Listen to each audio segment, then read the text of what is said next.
बिस्मिल्लाहिर्रहमानिर्रहीम अस्सलामु अलैकुम वरहमतुल्लाहि वबरकातुहू। उम्मीद है दोस्तों सब खैर और आफियत से होंगे। आज हमारा CS 506 का लेक्चर नंबर 7 है, जिसके अंदर हम इंट्रो टू एक्सेप्शंस के बारे में देखेंगे। प्रीवियस तमाम पार्ट्स के लेक्चर्स की जो प्लेलिस्ट है उसका लिंक इस वीडियो को डिस्क्रिप्शन पार्ट में आपको प्रोवाइड कर दिया गया। आप उन तमाम पार्ट्स को देखकर जो है प्रीवियस लेक्चर्स की प्रिपरेशन अच्छे से कर सकते हैं। दोस्तों सबसे जो इंपॉर्टेंट बात है वो स्टार्टिंग में आपको ये बताता चलूँ कि मैं आपको जो भी CS 506 के अंदर जो मेन पॉइंट्स बताता हूँ उनको हाईलाइट बस कर लिया करें। यहाँ आपको जो मेन प्रोग्राम जहाँ पे छोटे छोटे प्रोग्राम जो करके दिखाता हूँ यहाँ पे वो अच्छे से प्रिपेयर कर लिया करें। यहाँ पे छोटे एक नोट्स बना लें अपने CS 506 के, जहाँ पे आप मेन अपने पॉइंट्स लिख लिया करें, या अपने ये जो प्रोग्राम यहाँ पे छोटे छोटे करवाता हूँ वो प्रोग्राम को नोट कर लिया करें, ताकि पेपर के नज़दीक आपको ज़्यादा ईजी हो जाए उस चीज़ को अंडरस्टैंड करने में। ठीक है, और ज़्यादा डिटेल से चीज़ों को ना पढ़िए करिए, क्योंकि आपको पता है पेपर के अंदर ज़्यादा डिटेल से ना तो आपको चीज़ें पूछ जाती हैं, ना ही आपको ज़्यादा बड़े बड़े प्रोग्राम पूछ जाते हैं। मेन वो एग्जाम्पल्स पूछते हैं, उन एग्जाम्पल को प्रैक्टिकल जो करवाता हूँ सिर्फ उनको ही फुलफिल एंड फॉलो किया करें। सबसे पहले यहाँ पे आ जाता है जी टाइप्स ऑफ एरर्स। दोस्तों जब आप जावा के अंदर कोई भी प्रोग्राम क्रिएट करते हो तो कहता है हमारे पास 3 तरह के एरर्स आते हैं। Generally you can come across 3 types of errors while developing softwares. These are syntax, logic and run time error. के वो जो 3 तरह के एरर होते हैं वो कौन कौन से होते हैं? या तो सिंटैक्स एरर होता है, या लॉजिक एरर होता है, या रन टाइम एरर होता है। अब सिंटैक्स एरर क्या होता है दोस्तों? जब आप जावा के रूल्स ऑफ रेगुलेशन को फुलफिल नहीं करते, यानी arise because the rules of the language are not followed, तो इस एरर को हम सिंटैक्स एरर कहते हैं। मान लीजिए जैसे आपको कहा जाता है कि आपने एक इंट टाइप का वेरिएबल बनाना है, तो आप क्या लिखोगे? आप लिखोगे, आपने लिख दिया इंट a = 10। अब दोस्तों यहाँ पे जो है वो आप एक एरर कर रहे हो, रूल्स की पासदारी नहीं कर रहे। रूल्स क्या कहता है? रूल की ये कहता है कि जब भी आप इंट टाइप लिखते हो तो उसके लिए आप सिंपली INT के जो तीनों वर्ड हैं वो यानी जो लेटर्स हैं वो स्मॉल में लिखोगे, तो लेकिन आपने कैपिटल में लिख दिया, पहला I कैपिटल में लिख दिया। So this is a syntax error. ठीक है, तो दोस्तों जावा के अंदर सिंटैक्स एरर का कैसे पता चलता है? जब आप किसी भी जावा के अंदर जब आपको कंपाइलर जो है वो रेड कलर के साथ अंडरलाइन कर दे किसी भी चीज़ को, तो आपने समझ आना कि आप यहाँ पे सिंटैक्स एरर कर रहे हो, यानी रूल्स की खिलाफ वर्जी कर रहे हो। Logic error. लॉजिक एरर क्या होता है? कहता है indicates that logic used for coding does not produce expected output, यानी वो आउटपुट जो आप एक्सपेक्ट कर रहे थे जब आपकी वो आउटपुट नहीं ना आती स्क्रीन के ऊपर, तो आप समझ जाना कि आप कोई लॉजिक एरर कर रहे हो। मतलब लेट्स से आपने दोस्तों यहाँ पे 2 वेरिएबल बनाए, आपने दोनों को प्लस करना था कुछ इस तरह से, ठीक है, और आपने गलती से उनके दरमियान माइनस लगा दिया। ठीक है, तो ये होता है लॉजिक एरर, कि जहाँ पे आपके माइंड में कुछ हो रहा है लेकिन आप प्रैक्टिकली कुछ और कर रहे हो, तो इसको हम कहते हैं लॉजिक एरर। नेक्स्ट आ जाता है जी run time error. Run time error दोस्तों कौन सा होता है? ऐसा एरर जिसके अंदर जब आप अपनी चीज़ को कंपाइल करते हो एंड रन करते हो तो दोस्तों कंपाइलर जो है उस चीज़ को सॉल्व करने की सलाहियत नहीं रखता। जैसे आपने कहा, जैसे आपने कह दिया 10 / 0। अब दोस्तों कभी भी 10 को अगर किसी भी वैल्यू को 0 पे डिवाइड करें तो जो आप पता है इन्फिनिटी, और इन्फिनिटी को कभी भी सॉल्व नहीं किया जा सकता।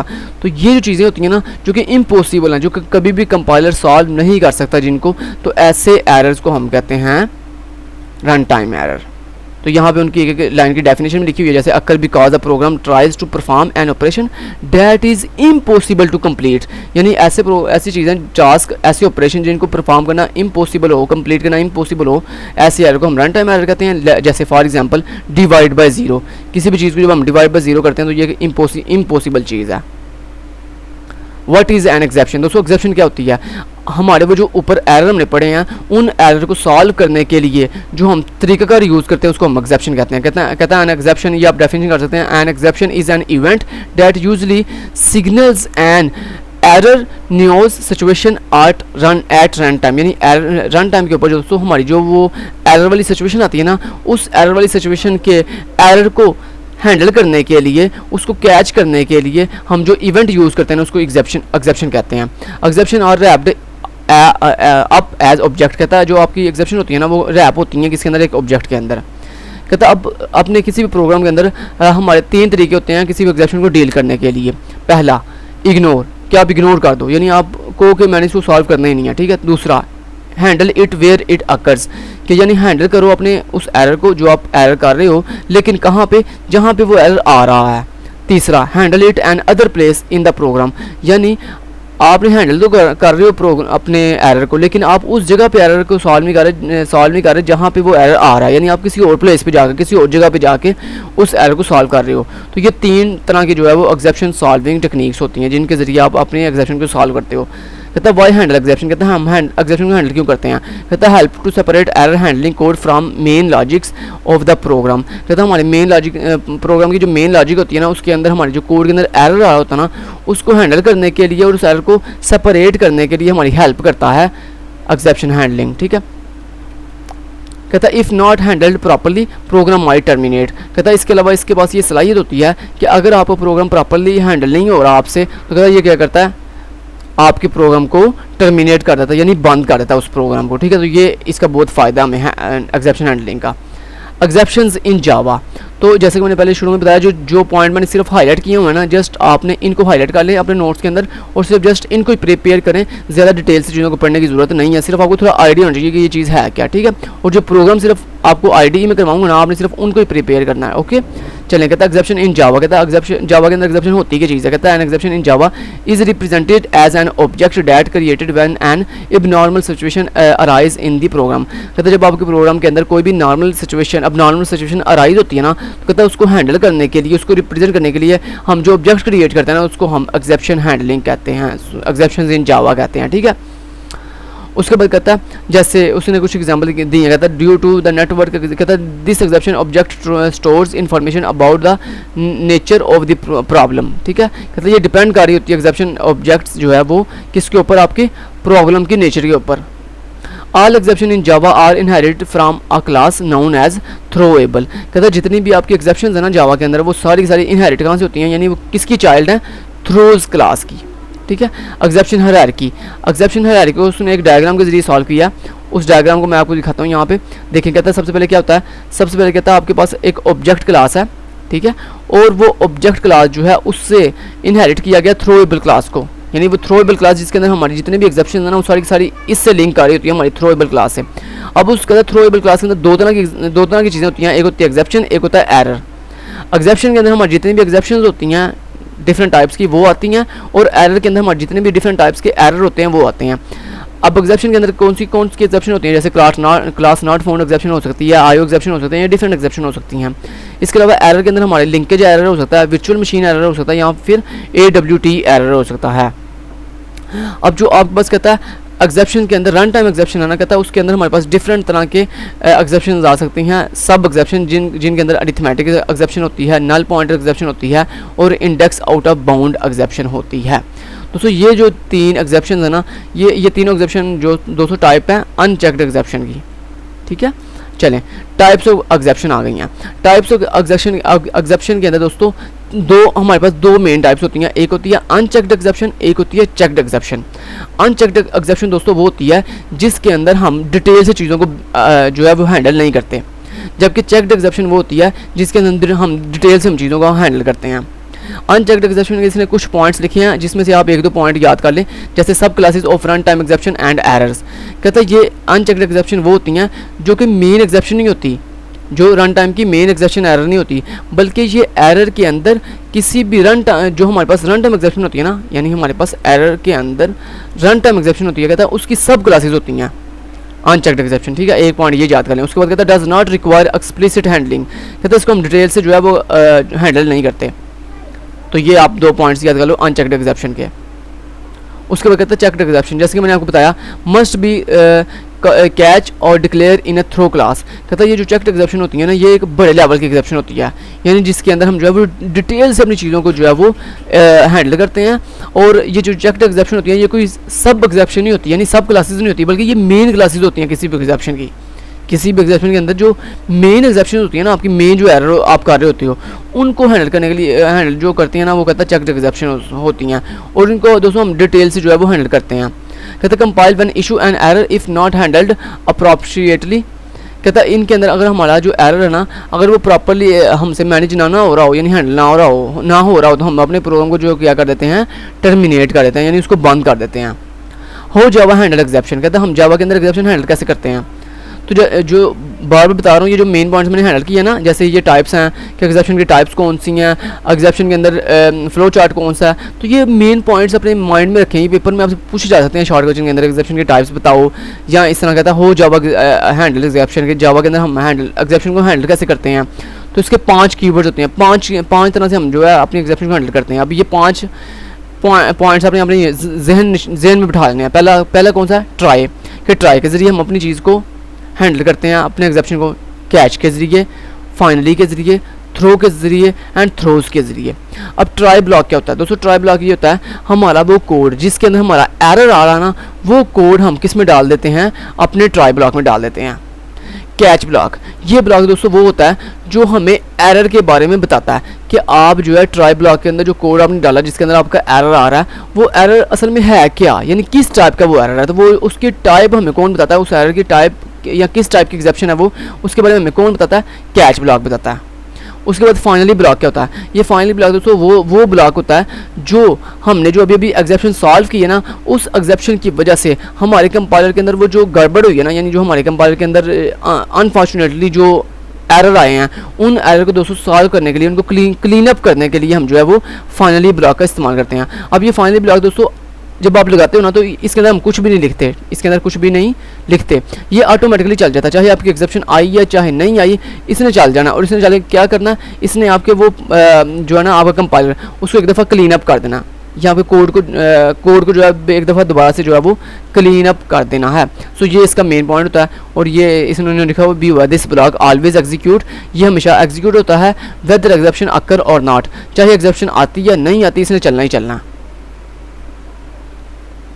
नेक्स्ट, अब यहाँ पे दोस्तों इन्होंने कहता थ्रो क्या चीज़ है, कहता था to manually throw an exception, keyword throw is used, कहता जब हम मैनुअली अपनी एग्जेप्शन को हैंडल करते हैं ना, तो कहता हम थ्रो कीवर्ड का जो है वो इस्तेमाल करते हैं। तो ये आपने पॉइंट याद कर लेना।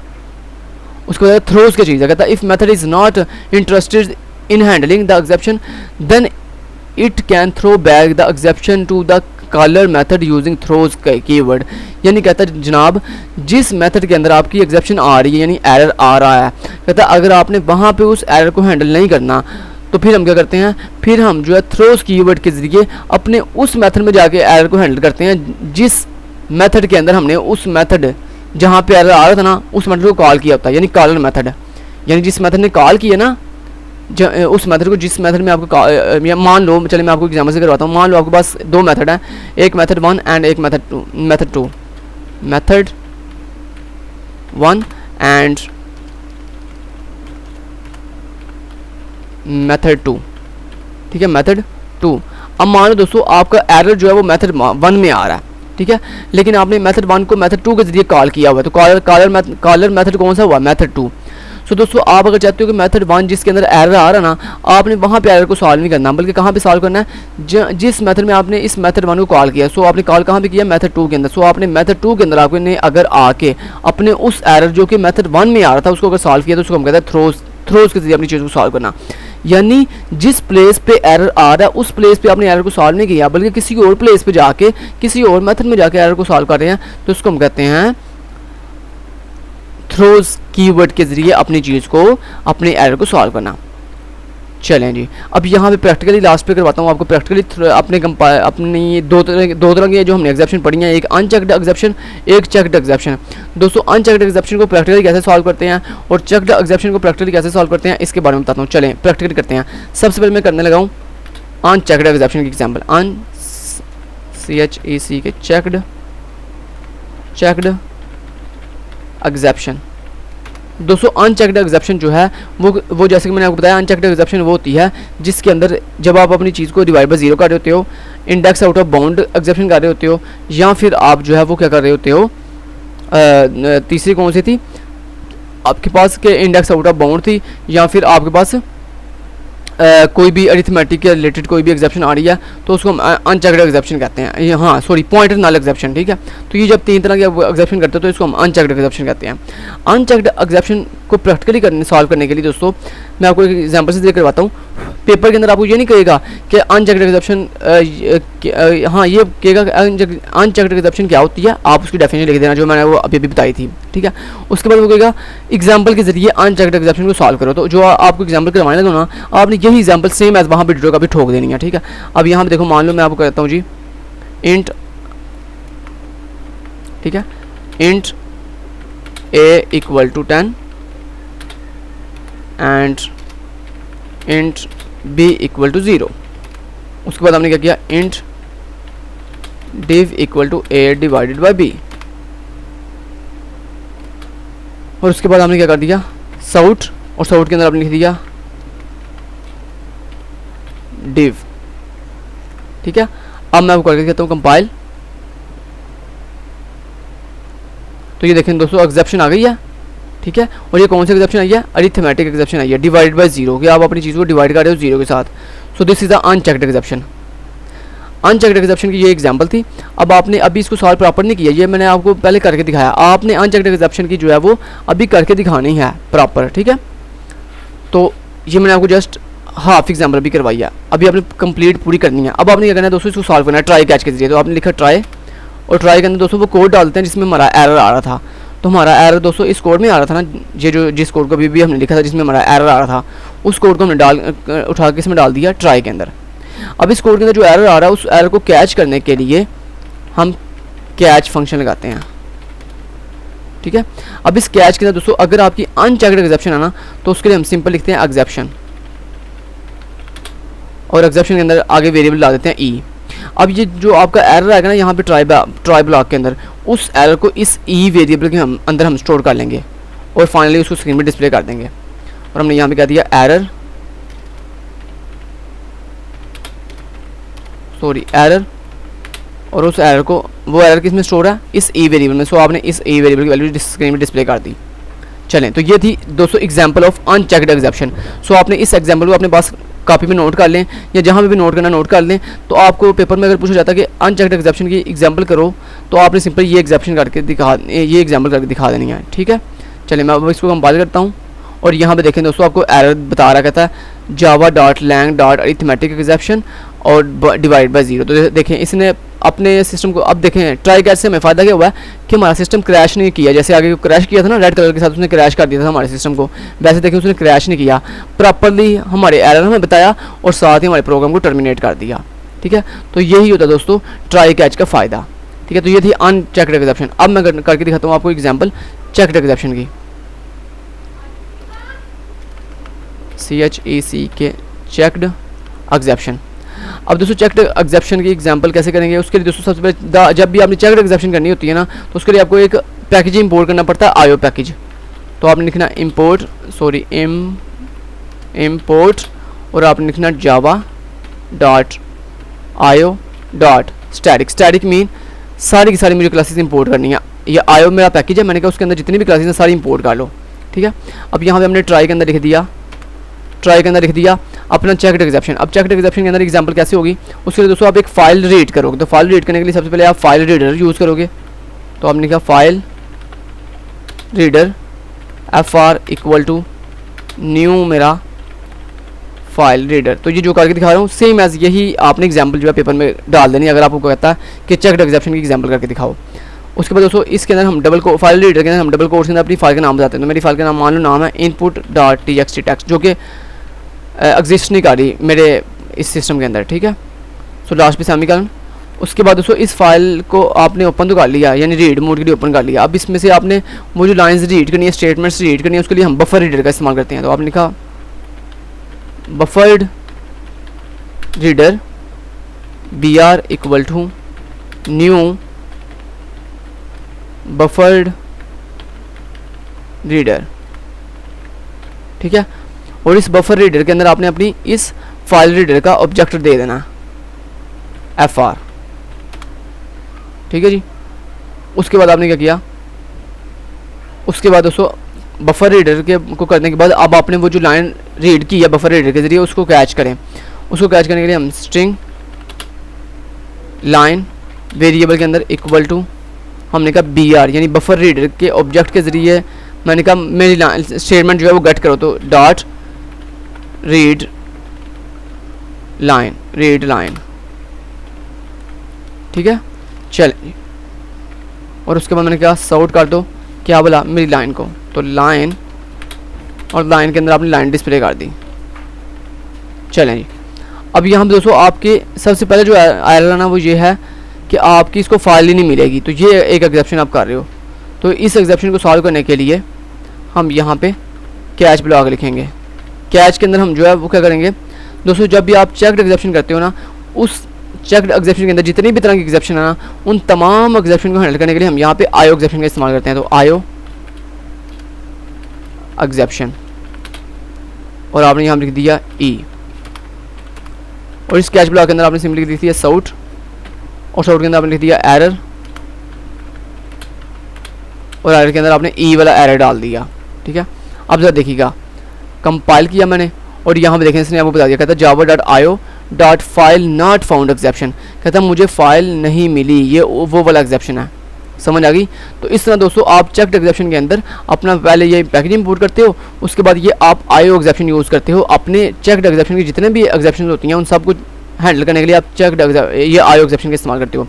अब यहाँ पे दोस्तों नेक्स्ट आता है जी फाइनली ब्लॉक। अब यहाँ पे फाइनली ब्लॉक भी यूज़ कर सकते हो। फाइनली ब्लॉक किस लिए यूज़ होता है? ये यूज़ होता है आपके, ये यूज़ किस लिए होता है? ये यूज़ होता है आपके चीज़ को क्लीन अप करने के लिए, आपके कोड को। तो यहाँ मैंने लिख दिया साउट, और साउट के अंदर मैंने डाल दिया, लेट्स से साउट के अंदर मैंने लिख दिया ऑलवेज रन, ऑलवेज रन। ठीक है,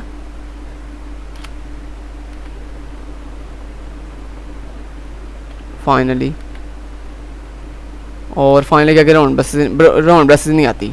ठीक है, अच्छा जी ये हम ऐड कर रहे थे। अच्छा ये फाइनली ब्लॉक करेगा, ये ऑलवेज रन होगा दोस्तों, क्योंकि ये क्लीन, इसका काम होता है क्लीन अप करना। तो ये देखो ये चल गया ऑलवेज रन। ठीक है, इसका मतलब होता है क्लीन अप करना। ये अब चाहे आप स्टेटमेंट लिखो या ना लिखो, ये जस्ट मैंने आपके आसानी के लिए बताई थी कि ये चलता ही चलता है हर दफ़ा। ठीक है, तो इसका काम सिर्फ इतना ही होता है, इसने आपके कोड को क्लीन अप करना होता है। ये कंपाइल करता हूँ और इसने आपको कोड को जो है वो क्लीन अप कर दिया। तो ये मैंने आपको फाइनली ब्लॉक भी करवा दिया। नेक्स्ट दोस्तों, अगर आप चाहते हो कि आपका आईओ एक्सेप्शन, ये जो आपने चेक्ड एक्सेप्शन कर रहे हो, टाइप जो है चेक्ड एक्सेप्शन की, इसके अंदर आप एक से ज़्यादा कैच यूज़ करना चाहते हो, यानी अलग अलग तरह के कैच यूज़ करना चाहते हो, तो उसके लिए आप क्या करोगे? उसके लिए दोस्तों आप ऐसे लिख सकते हो कैच। ठीक है, और कैच के अंदर मान लो पहली एक्सेप्शन जो होती है ना चेक्ड के अंदर, वो एक होती है डिफरेंट तरह की हमारे पास एक्सेप्शन होती हैं। ठीक है, मान लो दोस्तों आप कह रहे हो इंट आई इक्वल टू, और आपने कहा integer dot parse int line, यानी आपने कहा ये जो मेरी स्ट्रिंग लाइन है ना, ये जो मेरी स्ट्रिंग लाइन है, स्ट्रिंग वाला वेरिएबल लाइन नाम वाला, इसको जो है कन्वर्ट करो मेरी इंट वैल्यू के अंदर। ठीक है, तो दोस्तों अगर ये इंट पे कन्वर्ट कर देगा तो ठीक है, अगर नहीं कन्वर्ट कर सकेगा दोस्तों यहाँ पे हमारे पास जो एक्सेप्शन होती है ना, अगर हम किसी डाटा को किसी दूसरी डाटा में कन्वर्ट करें लेकिन वो प्रॉपर्ली हमारे इंट टाइप में कन्वर्ट ना हो, तो उसको हम कहते हैं नंबर फॉर्मेट एक्सेप्शन। तो आपने यहाँ पर लिख दिया नंबर फॉर्मेट एक्सेप्शन। ठीक है, और आपने किया N E, number format exception के लिए एन ई। ठीक है, और आपने यहाँ लिख दिया साउट। तो इस तरह आप जो है एक ही ट्राई के ज़रिए मल्टीपल कैच भी लगा सकते हो। तो ये एग्जाम्पल है मल्टीपल कैच की। अगर आप पेपर में आपको कहता है कि आपने एक ट्राई के ज़रिए मल्टीपल कैच को हैंडल करना, तो आप इस तरह से करोगे। ठीक है, और यहाँ पे आपने लिख दिया एरर, और एरर के आगे आपने डाल दिया नंबर एक्सेप्शन एरर। ठीक है, उसके बाद एक हमारे पास और भी डिफरेंट एक्सेप्शन होती है, जैसे मान लो आपने एक कोड डाल दिया CH कैच, और कैच के अंदर लिखेंगे file not found exception, file not found exception. ठीक है, FE, और इसके अंदर आपने लिख दिया साउट, और आपने लिख दिया एरर, और आपने लिख दिया FE। ठीक है, तो ये देखो दोस्तों आपने क्या किया, सिंपली दोबारा दिखाऊं। सबसे पहले आपने ट्राई के अंदर अपना फाइल रीडर वाला कोड डाला। ठीक है, उसको रीड किया, उसको स्ट्रिंग वाले वेरिएबल में स्टोर किया, और देन उस स्ट्रिंग वाले वेरिएबल को कन्वर्ट किया इंट में। अगर दोस्तों ये इंट में कन्वर्ट नहीं कर पाएगा तो सिंपली आपका ये वाला यानी एक्सेप्शन चल जाएगी, कौन सी? Number format exception. ठीक है, ये चल जाएगी। और अगर इसको ये जो फाइल आपने रीड की है, अगर इसको फाइल नहीं मिलती तो कौन सी एक्सेप्शन चल जाएगी? ये वाली फाइल नॉट फाउंड एक्सेप्शन चल जाएगी। और अगर दोस्तों इन दोनों के अलावा कोई भी अदर एरर यहाँ पे अगर कोई आता है तो फिर कौन सी ये एक्सेप्शन चलेगी? IO exception. ये जो आईओ एक्सेप्शन होती है इसके अंदर सारी की सारी आपकी चेक्ड एक्सेप्शन की जितने भी टाइप के एक्सेप्शन है सारी की सारी इस आईओ एक्सेप्शन के अंदर आ जाती हैं। ठीक है, मैंने सिर्फ आपको ये इसलिए करके दिखाया कि आप एक ही ट्राई के जरिए मल्टीपल कैच कैसे यूज़ कर सकते हो। समझ आ गई? चलें जी, बढ़िया हो गया। अब यहाँ पे इन्होंने भी ये प्रोग्राम डिफरेंट करके दिखाया हूँ मैं। आप उन डिफरेंट प्रोग्राम को जो है अच्छे से कवर यहाँ यानी अगर आपने मेरे वाले प्रोग्राम नहीं करने, यानी आप चाहते हो यहाँ से भी हमने देखना है कि यहाँ पे ये प्रोग्राम ऐसे किया हुआ है या नहीं किए हुए हैं, तो आप यहाँ से भी चेक कर सकते हैं, नो इशू। उसके बाद दोस्तों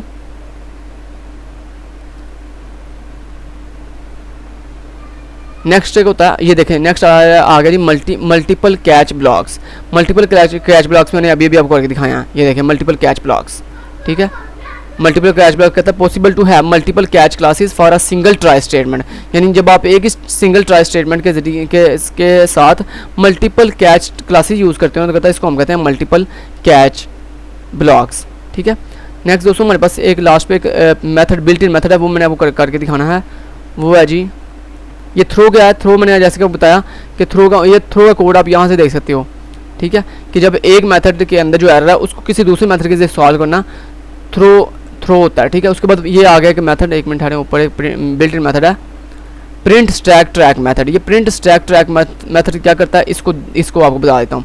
ये देखो मान लो दोस्तों आपके पास ये जो है ना आप एक एरर कर रहे हो, चेकड एरर, ठीक है। आपने ट्राई के अंदर ये कोड डाला, ठीक है, और आपके ट्राई के अंदर ये जो कोड आपने डाला है, मान लो इस कोड के अंदर जो है वो कोई एरर है और आपने उसको कैच के जरिए कैच कर लिया। अब मैं आपको दिखाता हूँ ज़रा, अगर मैं इसको कंपाइल करूँ तो देखो इसने आपको जस्ट दोस्तों मेन एरर के बारे में बताया, डिटेल से नहीं बताया, ठीक है। मान लो आप चाहते हो कि आपने ना ये जो आपके पास एरर आया ना आईओ एक्सेप्शन के अंदर, जो भी एक्सेप्शन आई है उस एक्सेप्शन को आपने पूरा डिटेल के साथ बताना है अगले बंदे को कि कहाँ कहाँ क्या क्या एरर आया। दोस्तों उसके लिए हमारे पास ना बिल्ट इन एक मेथड होता है प्रिंट स्टैक, क्या नाम है इसका, built in method print stack track, ठीक है। ये क्या करता है, ये एक ट्रैकर का काम करता है। जैसे वो नहीं होता एक ट्रैकर होता है, वो ट्रैक करता है पूरी आपके पूरे एरिया को ट्रैक करता है और फिर देखता है कहाँ कहाँ क्या क्या इशू आए हैं। तो उसके लिए हम दोस्तों ये करते हैं। तो सबसे पहले दोस्तों इस प्रिंट ट्रैक जो प्रिंट स्टैक ट्रैक को यूज़ करने के लिए आप ये जो आपने ऑब्जेक्ट बनाया, सॉरी ये जो आपने वेरिएबल बनाया आईओ एक्सेप्शन का, ये आपने डाल देना। तो आपने कहा E dot print stack track, तो ये करेगा, ये देखिएगा अब ये अब आपको पूरे का पूरा डिटेल के साथ जो है प्रिंट स्टैक ट्रैक करके दिखाएगा।